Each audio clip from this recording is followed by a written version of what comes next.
Lord. దేవుని నామమునకు మహిమ కలుగునుగాక.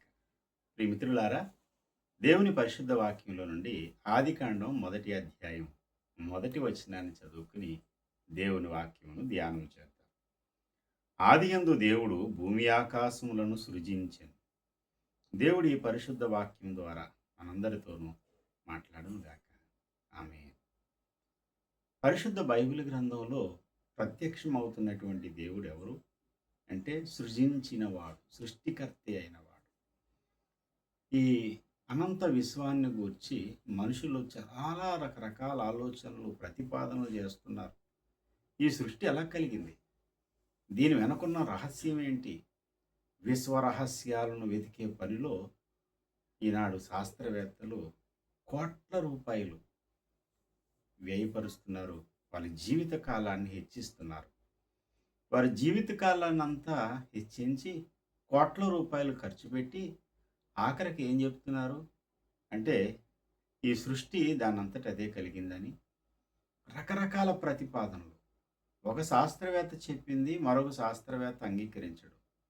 ఒకరికొకరికి పొంతన లేదు. రకరకాల అభిప్రాయాలు, సిద్ధాంతాలు, రకరకాల ప్రతిపాదనలు శాస్త్రవేత్తలు చేస్తూ ఆఖరికి వారు ఎటూ తేల్చలేక వారు చెప్పిన సిద్ధాంతం వారినే ఖండిస్తుంది. ఈ అనంతమైనటువంటి విశ్వమంతా ఒక ప్రేరుడు ద్వారా, బిగ్ బాంగ్ అనే ఒక థియరీ చెప్పారు. ఒక ప్రేరుడు విస్ఫోటనం జరగడం ద్వారా ఈ విశ్వం అనేది ఆవిర్భవించింది. పదార్థం బాగా సంకుచితమైపోతూ ఉన్నప్పుడు ఆ తర్వాత దాంట్లోని ప్రేరుడు సంభవించింది. ఇంకా చాలా విషయాలు చెప్పారు.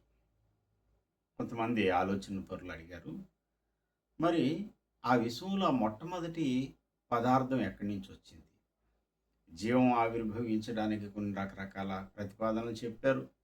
ఇలా ఎన్ని చెప్పినా వారికి ఎదురయ్యే ప్రశ్నలకు సమాధానం లేక ఏదో బండగా వాదించడమే తప్ప ఈనాటికి కూడా ఈ విశ్వ రహస్యాలను ఛేదించిన వాడు ఎవడూ లేడు.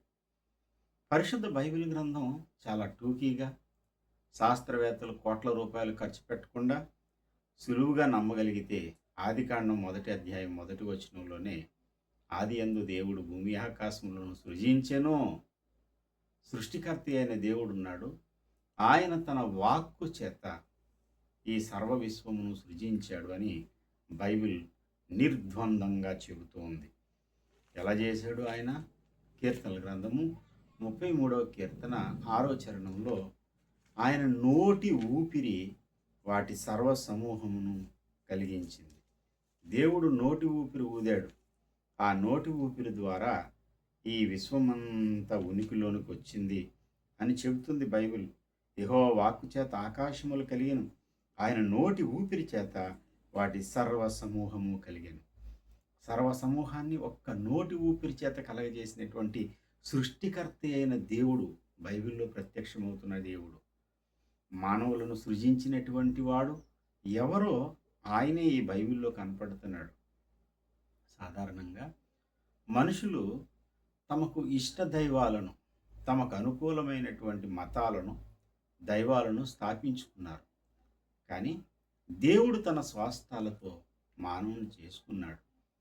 మనుషులు చేసినటువంటి వారిని గాక, మనుషుల చేత నిర్మింపబడిన వాడిని గాక, ఈ మనుషులందరినీ చేసినటువంటి దేవుడు ఎవరైతే ఉన్నాడో ఆయన ఈ పరిశుద్ధ గ్రంథం ద్వారా మాట్లాడుతూ ఉన్నాడు. సృష్టికర్త అయిన దేవుడు గనక ఆయన ఈ సృష్టి అంతటి మీద అధికారం కలిగిన వాడై ఉన్నాడు. పాడైపోయిన దాన్ని బాగు చేయగలిగిన వాడై ఉన్నాడు. నీ జీవితంలో ఏర్పడిన ప్రతి సమస్యకు, నువ్వు ఎదుర్కొంటున్న ప్రతి పరిస్థితికి ఈ సృష్టికర్త అయినటువంటి యెహోవా దేవుడు చాలినవాడు. దిగులు చెందకు నేస్తమా, సృష్టికర్తను చేరుకో, సృష్టికర్తతో సహవాసం చేయి. నీ జీవితం ధన్యమైపోతుంది. నీ బ్రతుకులో ఒక నూతన అధ్యాయం ప్రారంభమవుతుంది. అటువంటి కృప, అటువంటి ధన్యత నీకు కలగాలని నేను మనసారా కోరుకుంటూ ఉన్నాను. దేవుడు నిన్ను ఆశీర్వదించునుగాక. ఆమేన్. God bless you.